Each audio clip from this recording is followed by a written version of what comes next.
ଦେଖନ୍ତୁ ମୁଁ କେମିତି ପ୍ରଥମେ ଗହଣା ବନେଇଲି, ଗହଣାକୁ କେମିତି ଡାଇସ୍ କଲି, ଡାଇସ୍ରୁ କେମିତି ପୁଣି ମାଟିରେ ପକେଇଲି।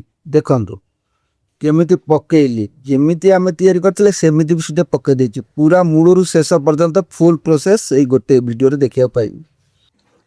ଦେଖନ୍ତୁ ଏଇ ଯେଉଁ ଭିଡ଼ିଓଟି କରିବାର କାରଣ କ'ଣ କି ମୁଁ ଚାହୁଁଛି ସମସ୍ତେ ଏଇଭଳିଆ ଡାଇସ୍ ବର୍ତ୍ତମାନ ବନାନ୍ତୁ, ତିଆରି କରନ୍ତୁ, ଆଦେହରୁ କିଛି ଜାଣନ୍ତୁ, ଶିଖନ୍ତୁ କେମିତି ଡାଇସ୍ ହେଉଛି, କ'ଣ ହେଉଛି। ଏ ଜିନିଷଟା ମୁଁ ଆଜି ଦେଖିବା ପାଇଁ ଚାହୁଁଛି। କାହିଁକିନା ଡାଇସ୍ ଆପଣ ନିଜେ ତିଆରି କରିପାରିବେ, ନିଜେ ଘରେ ଉଠେଇ ପାରିବେ, ବନେଇ ପାରିବେ, ସବୁକିଛି କରିପାରିବେ। ଏ ଡାଇସ୍ଟି ଦେଖନ୍ତୁ କେଡ଼େ ସୁନ୍ଦର ଭାବରେ ଡାଇସ୍ଟା ବନା ହେଇଛି। ଆଦେହରେ ମୁଁ ବି ଏବେ ଉଠେଇକି ଆପଣମାନଙ୍କୁ ଦେଖେଇବି କ'ଣ କେମିତି ଏ ଜିନିଷ ତିଆରି ହେଉଛି। ଆର ଟୋଟାଲି ମୂଳରୁ ଶେଷ ପର୍ଯ୍ୟନ୍ତ କ'ଣ କେମିତି ଆଦେହରେ କେଉଁ ଅଏଲ୍ ମରା ହେଉଛି, କ'ଣ ହେଉଛି, ସବୁ ଜିନିଷ ମୁଁ ଆପଣଙ୍କୁ ଗୋଟି ଗୋଟି କରି ଦେଖେଇବି। এই ଟାଇପ୍ର ଯଦି ଭିଡ଼ିଓ ଦେଖିବା ପାଇଁ ଚାହୁଁଥିବେ ଭିଡ଼ିଓଟିକୁ ଗୋଟେ ଲାଇକ୍ କରିବେ, ଚ୍ୟାନେଲରେ ଯଦି ନୂଆ ଆସିଥିବେ ଚ୍ୟାନେଲଟିକୁ ଗୋଟେ ସବସ୍କ୍ରାଇବ୍ କରି ରଖିବେ। କାହିଁକିନା ଏଇ ଟାଇପ୍ର ଭିଡ଼ିଓ ପ୍ରତ୍ୟେକ 2-3 ଦିନର ମଧ୍ୟରେ ଯାଇକି ଗୋଟାଏ ୟୁଟ୍ୟୁବରେ ଅପଲୋଡ଼ ହଉ। ତାହେଲେ ଆସନ୍ତୁ ଦେଖିବା କ'ଣ କେମିତି ଏ ଡାଇସ୍ଟା ଆମେ ବନେଇଛନ୍ତି, ଆର ଫୁଲ୍ ପ୍ରୋସେସ୍ ଜାଣିବା। ଦେଖନ୍ତୁ ଆଜି ମୁଁ ଆପଣଙ୍କୁ ଦେଖାଉଛି କେମିତି ସିମେଣ୍ଟରେ ଡାଇସ୍ ବନାଉଛନ୍ତି। ମୁଁ ଯେଉଁ ଏ ତେଲଟା ମାରୁଛି ଏଇଟା ହେଲା ଆମର ସୋରିଷ ତେଲ। ଏଇଟା ମାରିଦେବା ଦ୍ୱାରା କ'ଣ ହେବ, ଯେତେବେଳେ ସିମେଣ୍ଟରୁ ଆମେ ଛଡ଼େଇବା ସେଇଟା ପୁରା ଆରାମସେ ଛାଡ଼ିଯିବ। ତାପରେ ଆମେ ଆ ଉପରେ କେମିତି ଘୋଳା ଲଗାଉଛନ୍ତି, କେମିତି ତାକୁ ସିମେଣ୍ଟ ଗୋଳଉଛନ୍ତି, କେତେ ବାଲି ଦେଉଛନ୍ତି, ଜାଲି ଦେଉଛନ୍ତି କି ନାହିଁ, ସବୁ ଜିନିଷ ଜାଣିପାରିବେ। ଯେମିତି ସବୁ ଭିଡ଼ିଓକୁ ସମ୍ପୂର୍ଣ୍ଣ ଦେଖୁଛନ୍ତି, ଏ ଭିଡ଼ିଓକୁ ଟିକେ ସମ୍ପୂର୍ଣ୍ଣ ଦେଖନ୍ତୁ। ଯେଉଁମାନେ ପ୍ରଥମରୁ ଡାଇସ୍ ବନେଇ ନଥିବେ କି ଜାଣିନଥିବେ ସେମାନଙ୍କ ପାଇଁ ଏ ଭିଡ଼ିଓଟି ମୁଁ କଲି। ଠିକ୍ ଅଛି, ପ୍ରଥମେ ଆମେ ଆଦେହରେ ସୋରିଷ ତେଲ ହେଉ କିମ୍ବା ନଡ଼ିଆ ତେଲ ହେଉ କିମ୍ବା ମୋବିଲ ହେଉ, ଯେକୌଣସି ଅଏଲ୍ ହେଲେ ମାରିଦେବା। ହେଇଗଲା। ତାପରେ କ'ଣ କରିବା, ତା ଉପରେ ଯେଉଁ ଆମେ ଘୋଳାଟା ଦେବା ସେଟାକୁ ଆମେ ବେଶୀ ମୋଟା କରିବାନି କି ବେଶୀ ପତଳା ମଧ୍ୟ କରିବା ନାହିଁ। କାହିଁକି ନା ଯଦି ମୋଟା କରିଦେବା ତା ଭିତର ପର୍ଯ୍ୟନ୍ତ ଯେଉଁ ଡିଜାଇନ୍ ଭିତର ପର୍ଯ୍ୟନ୍ତ ସବୁ ଯିବ ନାହିଁ। ତେଣୁକରି ଆଗେ ପ୍ରଥମେ ଲକ୍ଷ୍ୟ ରଖିବେ, ଯଦି ସିମେଣ୍ଟଟି ମୁଣ୍ଡା ହେଇଯାଇଥିବ କି ଗୋଡ଼ି ହେଇଯାଇଥିବ ତାକୁ ସିମେଣ୍ଟଟାକୁ ଚଲାଇଦେବେ। ଆଉ ଯେଉଁଗୁଡ଼ା ଛାଞ୍ଚ କରିବେ ସେଗୁଡ଼ା ପୁରା ନୂଆ ସିମେଣ୍ଟରେ ଡାଇସ୍ ଗୁଡ଼ା ବନେଇବେ। କାହିଁକିନା ଯଦି ପୁରୁଣା ସିମେଣ୍ଟରେ କରିବେ ସେଟା ଏତେଟା ଷ୍ଟ୍ରଙ୍ଗ ହେବନି। ତେଣୁକରି ଦେଖନ୍ତୁ ପ୍ରଥମେ ସିମେଣ୍ଟଟାକୁ ଚେକ୍ କରିବେ ମୁଣ୍ଡା ହେଇଛି କି ନାହିଁ। ଆଉ ବେଶୀ ମୋଟା ଘୋଡ଼ା କରିବେନି କି ବେଶୀ ପତଳା ଘୋଡ଼ା ବି କରିବେ ନାହିଁ। ଘୋଡ଼ା ଗୁଡ଼ାକ ଆମେ କେମିତି ଦେଉଛନ୍ତି ସେ ଜିନିଷ ବି ଦେଖିବା। ବାଲି ମସଲା କ'ଣ ତିଆରି ହେଉଛି, କେମିତି ତା ଦେହରେ କ'ଣ କେମିତି ଆମେ ଜିଆଇ ଲଗାଉଛନ୍ତି ସେ ଜିନିଷକୁ ସେଠି ଦେଖିବା। ଦେଖିଲେ କେତିକି ମୋଟା ହେଲା।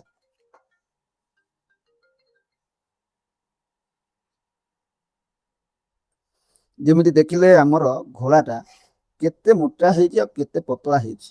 ଭିଡ଼ିଓଟା କି ଦେଖିଲେ ଜାଣିପାରୁଥିବେ ଯେ ନର୍ମାଲ ଆମର ଯେମିତି ଘୋଡ଼ା হয় ସେମିତି ହେଇଛି, ବେଶୀ ମୋଟା ନୁହଁ କି ପତଳା ନୁହଁ। ଠିକ୍ ଅଛି, ଆମେ ଏବେ ଘୋଳାଟାକୁ ଦେବା ଡାଇସ୍ ଉପରେ। ଦେଖନ୍ତୁ ଯେମିତି ସବୁଆଡ଼େ ଯେମିତି ଘୋଳାଟା ଭଲରେ ପଶିବା ଦରକାର।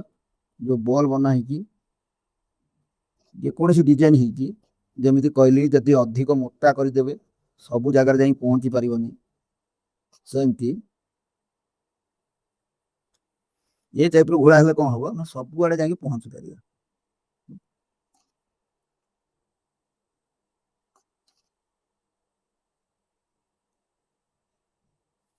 ଦେଖିକି ଧୀରେ ଧୀରେ କରିକି ଦେବେ, କାହିଁକିନା ଏ ଯେଉଁଗୁଡ଼ା ସବୁ ଆମର ଗୋଡ଼ି ଥୁଆ ହେଇଛି, ବଲ୍ ଥୁଆ ହେଇକି ଘୋଡ଼ା ଦେବା ଭିତରେ ସବୁ କିଏ କୁଆଡ଼େ ଘୁଞ୍ଚି ଯାଇପାରେ। ତେଣୁକରି ବହୁତ ହୁସିଆର ସହିତ ଦେବାକୁ ପଡ଼ିବ।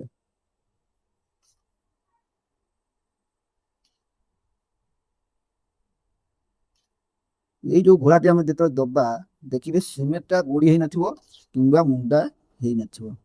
ଗୋଡ଼ି ହେଲେ ସେ ସିମେଣ୍ଟ ଗୁଡ଼ା ଯେମିତି ପୁରା ଫୁସ୍କି ଯିବ, ସେଟା ଆଉ ମଜବୁତ ହେବନି। ତା ଯେଉଁ ଦାନ୍ତି ଗୁଡ଼ା ଭିତରୁ ବାହାରିବ, ସେ ଦାନ୍ତି ଗୁଡ଼ାକ ସବୁ ଭାଙ୍ଗିଯିବ।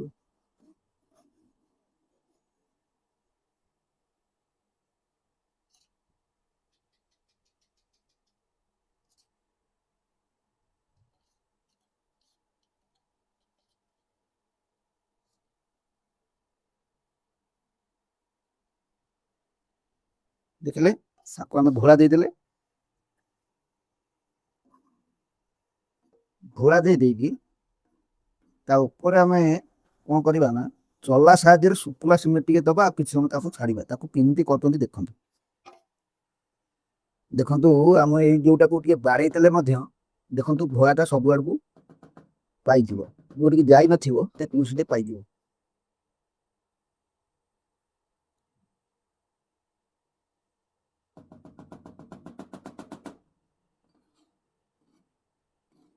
ଘୋଡ଼ାଟା ଯେପର୍ଯ୍ୟନ୍ତ ଆମର ଟାଣ ହେଇନି ସେ ପର୍ଯ୍ୟନ୍ତ ଆମେ କୌଣସି ବାଲି ମସଲା ହଉ କିମ୍ବା ଢଳେଇ ହଉ କି ବଜୁରି ହଉ କୌଣସି ବି ମସଲା ଆ ଉପରେ ଦବା ନାହିଁ।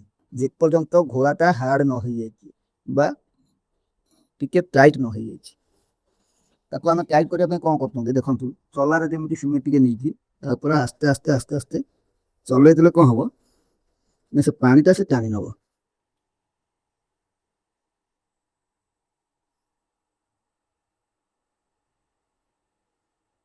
ଏମିତି ଟିକେ ଚଲେଇକି ଛାଡ଼ିଦେବା।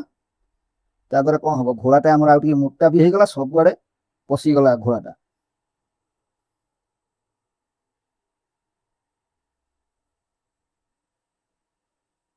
ଦେଖନ୍ତୁ ଯେମିତି ଦେଖିଲେ ସବୁଆଡ଼େ ଆମର ପଡ଼ିଗଲା।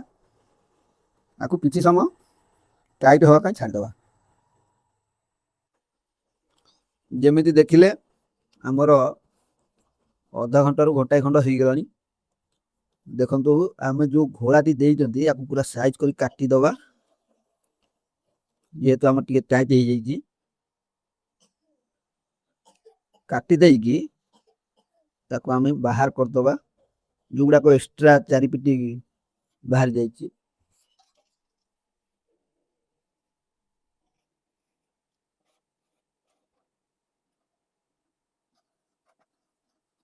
ସବୁବେଳେ ମନେ ରଖିଥିବେ ଯେତେବେଳେ ଗହଣା ଛାଞ୍ଚ ବନେଇବେ ସବୁବେଳେ ସିମେଣ୍ଟରେ ବନେଇବେ, ଟିକେ ଓଜନିଆ ହେବ କିନ୍ତୁ ଆମେ ଯେତେବେଳେ ଗହଣା ଉଠେଇବା ଛାତରୁ ବହୁତ ସୁନ୍ଦର ଭାବେ ଉଠିବ।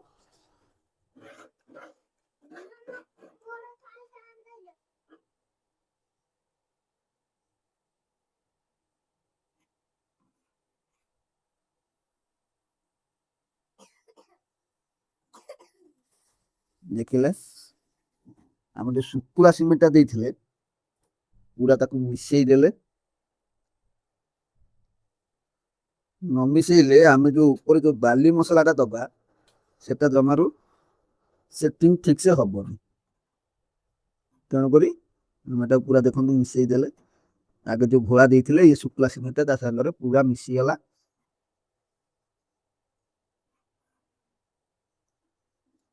ତା ଉପରେ ଆମେ କେମିତି ବାଲି ମସଲା ଦଉଛନ୍ତି ଦେଖନ୍ତୁ।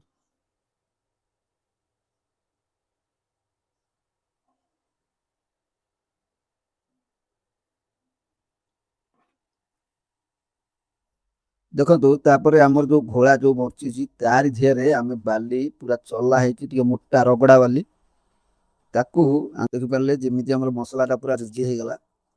ବହୁତ ସୁନ୍ଦର ମସଲା ହେଇଛି ଦେଖନ୍ତୁ, ପୁରା ଏକ ଏକ ଭାଗ ଯେମିତି କହିଥିଲି।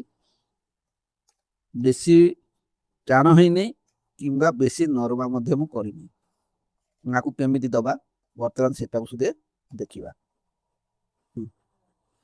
ଦେଖନ୍ତୁ ପ୍ରଥମେ ଆମେ ଏଇ କଢ଼ରୁ ମସଲାଟା ଲଗେଇବା।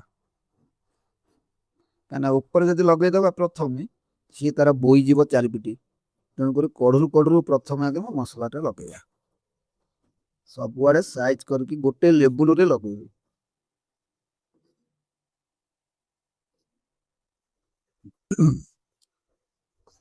ବାକି ଏ ଜିନିଷ ଯେତେବେଳେ ବନଉଛନ୍ତି ଟିକେ ନୂଆ ସିମେଣ୍ଟ ଯେଉଁଟା ବେଶୀ ୟୁଜ୍ କରିବେ, କାହିଁକିନା ଯଦି ସିମେଣ୍ଟ ଟିକେ ପୁରୁଣା ହେଇଯିବ ସିଏ ଜିନିଷ ଏତେ ଆଉ ବାଗ ହବନି।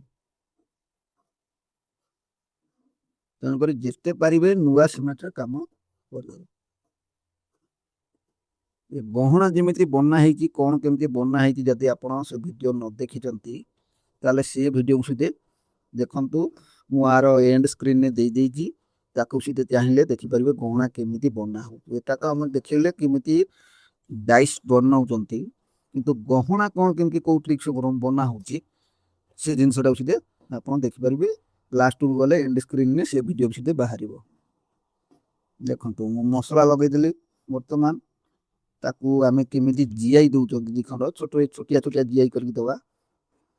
ଜିଆଇଟା ଦେଲେ କଣ ହବ ନା ଆମର ଯଦି ପଡିଗଲା କି କଣ ହେଇଗଲା ଧର ଡାଇସଟା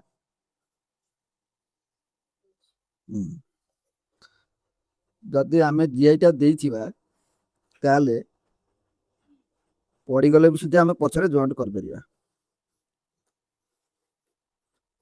ଦିଆ ହେଇଗଲା ଦେଖନ୍ତୁ ଜିଆଇ କାଟିକି ଆଗରୁ ରଖିଦେଇକି ସାଇଜ କରିକି ମାପ ଅନୁସାରେ ଆଡଜଷ୍ଟ କରିନେବେ।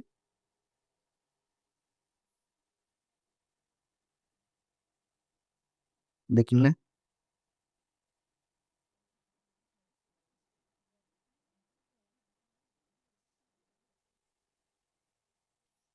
ଦେଇଦେଲେ ତାପରେ ଆଉ ଟିକେ ମସଲା ଭଲସେ ଦେଇଦବା।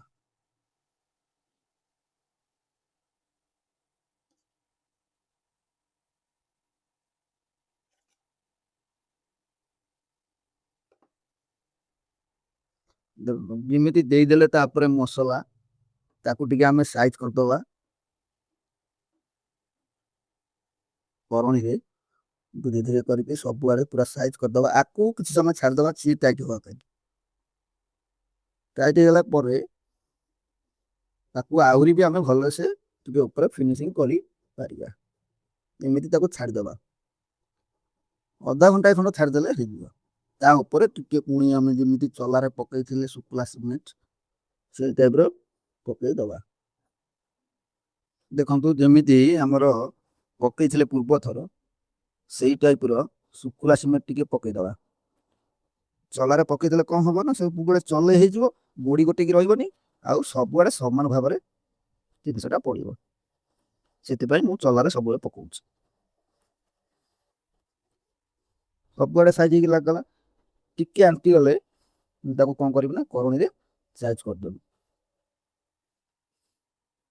ତାକୁ ଏବେ କିଛି ସମୟ ପାଇଁ ଛାଡିଦବା। ଠିକ ଅଛି ଏମିତି ଆମେ ଦେଖିଲେ ପକେଇଦେଲେ ତାକୁ କିଛି ସମୟ ପାଇଁ ଛାଡିଦବା ସେ ଟିକେ ଟାଇଟ୍ ହେଇଗଲେ ଆମେ ତାକୁ କରଣୀରେ ସାଇଜ କରିଦବା। ସାଇଜ କରିଦେଲେ ଆମର ଡାଇସ ଟା ପୁରା ରେଡି ହେଇଯିବ। ଦେଖନ୍ତୁ ଆମର ଘଣ୍ଟାଏ ହେଇଗଲାଣି ସେଥିପାଇଁ ଦେଖନ୍ତୁ ଏଗୁଡା ସବୁ କରଣୀରେ ଘୋଳାଟାକୁ ସାଇଜ କରିଦବା ଯୋଉଟାକୁ ଆମେ ଚଲେଇଥିଲେ। ଏଇ ଜିନିଷ ଟା କଲେ କଣ ହବ ଉପରେ ଟିକେ ଘୋଳା ରହିଲେ ଆମର ଯେତେବେଳେ ତଳେ ଡାଇସ୍ ଫାଇସ୍ ସବୁ ଘଷା ଘଷି ଭଲ ମନ୍ଦ ହବ ସେଥିରୁ ଆଉ ବାଲି ଉଠିବ ନାହିଁ ସେଥିପାଇଁ ଉପରେ ବି ଟିକେ ଘୋଳା ଭଳିଆ ଦେଇଦେଲେ ଆମକୁ ସୁନ୍ଦର ହବ। ଯେମିତି ଦେଖିଲେ ଆମେ ଶୁଖୁଲା ପାଉଡର ଦେଇ ଦେଇଛନ୍ତି କାହିଁକି ନା ମସଲା ଟା ଓଦା ଅଛି ଆମେ ତାପରେ ଘୋଳା ଦେଇପାରିବାନି ସାଙ୍ଗେ ସାଙ୍ଗେ ଆମେ ଯଦି ଶୁକୁଲା ମସଲା ଟା ଦେଇଦବା ଶୁକୁଲା ସିମେଣ୍ଟ ଟା ଦେଇଦବା ସେଇଟା ତାର ପାଣି ଟା ଟାଣିକି ସେ ଘୋଳାର କାମ କରିବେ। ଦେଖନ୍ତୁ ଚାରିପିଟିଆ ପୁରା ସଫା କରିଦଉଛି।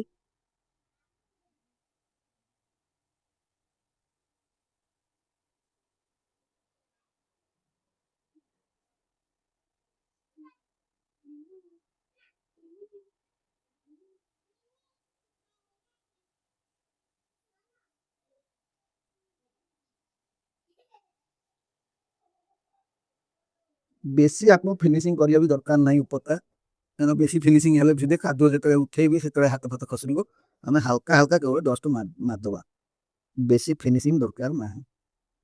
ଦେଖିଲେ ହେଇଗଲା। ଆକୁ ଏମିତି ଆମେ 2 ଦିନ ପୁରା ଛାଡିବା 3 ଦିନ ବେଳକୁ ଆମେ ତା ଦେହରେ ଉଠେଇକି କେମିତି ମାଟି କାଢୁଛନ୍ତି କେମିତି ତା ଦେହରେ ଉଠଉଛନ୍ତି ଏଇ ଗୋଟେ ଭିଡିଓରେ ଆମେ ସବୁ ଦେଖେଇବା କିନ୍ତୁ ଆକୁ 2 ଦିନ ପୁରା କଣ୍ଟିନ୍ୟୁ ଛାଡିବା 3 ଦିନ ଯୋଉ ଦିନ ହବ ସେଇଦିନ ଆମେ ଉଠେଇବା ଠିକ ଅଛି। ଯେମିତି ଦେଖିଲେ ଆମର 2 ରୁ 3 ଦିନ ହେଇଯାଇଛି। ଏବେ ଆମେ ତାକୁ ଧୀରେ କିନା ଉଠେଇଦବା ଦେଖନ୍ତୁ ତାକୁ ଉଠେଇଲା ବେଳକୁ କେମିତି ପୁରା ଆରାମସେ ବାହାରି ଯାଉଛି କାହିଁକିନା ଆମେ ତାକୁ ଯେଉଁ ସୋରିଷ ତେଲ ଦେଇ ଦେଇଥିଲେ ମାଟି ଉପରେ ସେଥିପାଇଁ ଆମରଟା ପୁରା ଆରାମସେ ବାହାରି ଆସୁଛି ଡାଇସରୁ ଦେଖନ୍ତୁ ପୁରା ସୁନ୍ଦର ଭାବରେ ବାହାରି ଯାଉଛି। ଯେତେବେଳକୁ ଆମେ ଏଇଟା ବାହାର କରୁଥିବା ଟିକେ ଦେଖିକି ବାହାର କରୁଥିବା, କାହିଁକିନା ତାର ଯେଉଁ ଭିତର ଯେଉଁ ଅଂଶ ଗୁଡ଼ା ସବୁ ବାହାରିଥିବ, ଅଂଶ ଗୁଡ଼ା ସବୁ ଭାଙ୍ଗିଯିବ। ତେଣୁକରି ଯେହେତୁ ଏଇଟା ନୂଆ ଡାଇସ୍ଟା ସାଙ୍ଗେ ସାଙ୍ଗେ ଆମେ ଉଠେଇଛନ୍ତି, ତେଣୁକରି ଆମେ ଧୀରେ ଧୀରେ ୟାକୁ ଉଠେଇବା, ନହେଲେ ତା ଭିତର ଅଂଶ ଗୁଡ଼ା ଯଦି ଭାଙ୍ଗିଯିବ ତାର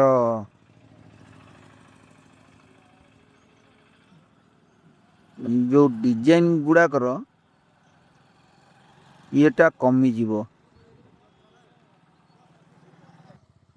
ଭିଡ଼ିଓ ଟିକେ ଦେଖୁଥାନ୍ତୁ ଆମେ କେମିତି ୟାକୁ ଉଠଉଛନ୍ତି, ବାହାର କରୁଛନ୍ତି, ତାକୁ ଆମେ କେମିତି ସଫା କରୁଛନ୍ତି।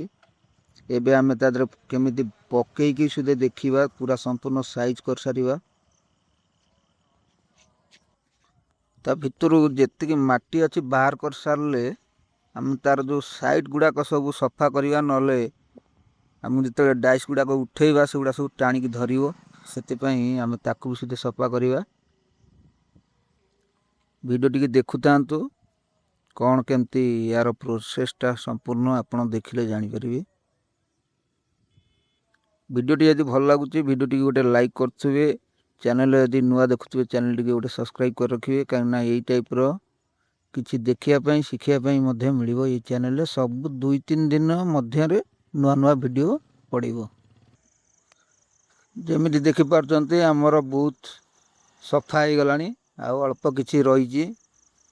ତାକୁ ସଫା କରିଦେବା। ସଫା କରିସାରିଲା ପରେ ତାର ଚାରି ସାଇଡ଼୍ ଗୁଡ଼ାକ ବି ସଫା କରିବା। ତାକୁ ବାଗେଇକିନା ପାଣିରେ ଧୋଇ ଦେଇ ଆଣିବା।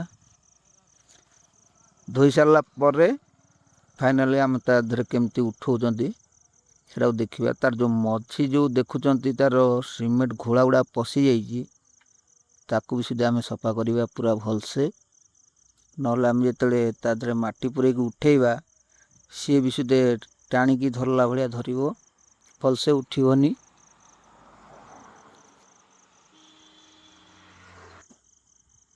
ଆଉ ଗୋଟେ ଜିନିଷ ମନେ ରଖିଥିବେ, ଧର ଆମେ ସାଙ୍ଗେ ସାଙ୍ଗେ ମାଟିଟା ବାହାର କରିଦେଲେ ମାନେ ତାର ଯେଉଁ ଚାରି ସାଇଡ଼୍ରୁ ବାହାର କରିଦେବା ସିମେଣ୍ଟ ଯେଉଁ ବାବୁରି ଗୁଡ଼ାକ, ନହେଲେ ସେ ଯେତେବେଳେ ଶୁଖିଯିବ ଆଉ ସେତେବେଳେ କାଟି ହେବନି କି ସାଇଜ୍ କରିହେବନି।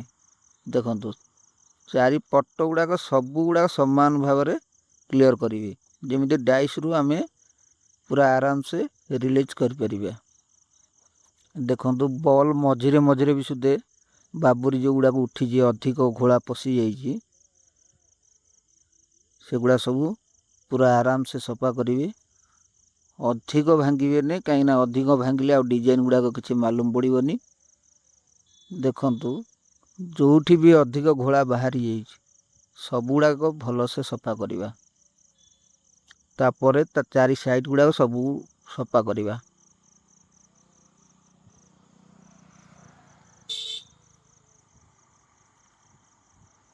ସଫା ହେଇଗଲା ପୁରା। ସଫା ହେଇଗଲା ପରେ ଆମେ ଏବେ ତାକୁ ବ୍ରସ୍ ସାହାଯ୍ୟରେ ପାଣିରେ ଧୋଇଦେବା ଭଲସେ।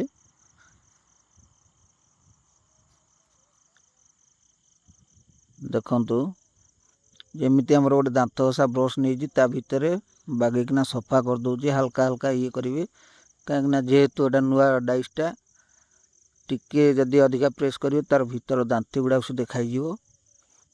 ଏବେ ଆମେ ତାକୁ କ'ଣ କେମିତି ପକାଉଛନ୍ତି ଦେଖିବା, ଚାଲନ୍ତୁ।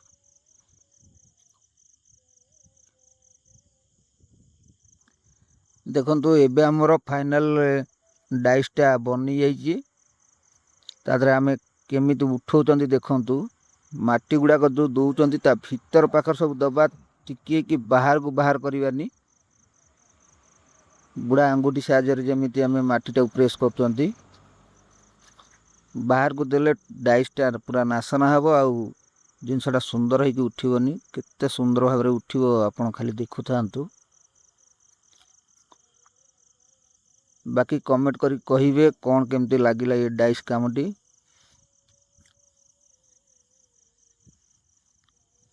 ଅତି ସୁନ୍ଦର ଭାବରେ ଉଠିଯିବ, ଦେଖୁଥାନ୍ତୁ ଖାଲି।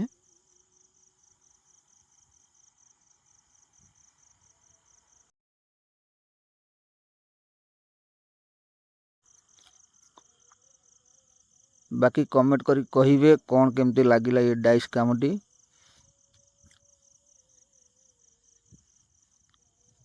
ଅତି ସୁନ୍ଦର ଭାବରେ ଉଠିଯିବ। ଦେଖୁଥାନ୍ତୁ ଖାଲି।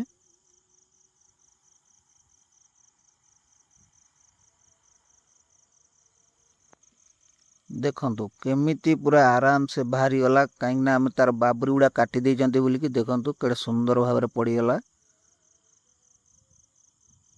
ଆ ପରେ କେଉଁ ଭିଡ଼ିଓ କରିବା ଆପଣମାନେ ନିଶ୍ଚିତ କମେଣ୍ଟ କରିବେ। ଆପଣଙ୍କ କମେଣ୍ଟକୁ ମୁଁ ଅପେକ୍ଷା କରି ରହିଲି।